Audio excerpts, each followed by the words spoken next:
সবাই বলেছিল আজকে কচুরলতি দিয়ে গুঁড়া মাছ রান্না করে খাবে। তো আমি কচুরলতি খুঁজতে গিয়ে দেখি কোনো লতিই নেই।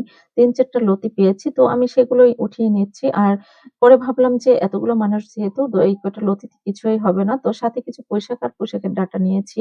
তো সেগুলো এনে আমি আমার মাকে বলছিলাম যে, "এগুলো কেটে দাও।" আমার মা কিন্তু সবগুলো কেটে দিচ্ছিল। এদিকে আপুকে বলছিলাম যে, "আপু আপনি একটু মুরগিটা কেটে দেন। আমি রান্না রেডি এদিকে করি।" আমি যেগুলো রান্না করব সেগুলো কিন্তু রেডি করে নিচ্ছি। আজকে আমি শোল মাছ ভুনা করব, মুরগির মাংস রান্না করব, কচুরলতি দিয়ে গুঁড়া মাছ রান্না করব। তো ১ম এ আমি শোল মাছগুলো কিন্তু মেখে নিচ্ছিলাম। সব ধরনের মসলা দিয়ে আমি শোল মাছগুলো সুন্দর করে মেখে নিচ্ছিলাম যাতে একটা, একটা করে দ্রুত করে হয়ে যায়। এরপরে কিন্তু আমি সেই গুঁড়া মাছগুলো কচুরলতি দিয়ে যে রান্না করব সেই গুঁড়া মাছগুলো কিন্তু সব ধরনের মসলা দিয়ে মেখে নিচ্ছিলাম।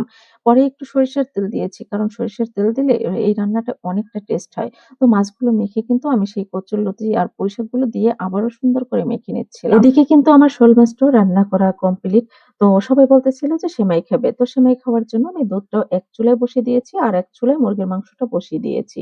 তো এক, এক করে সব ধরনের রান্না কিন্তু আমার শেষ। এই তো আমার কলার পাতায় দিয়ে কচুরলতি আর গুঁড়া মাছ কেমন হয়েছে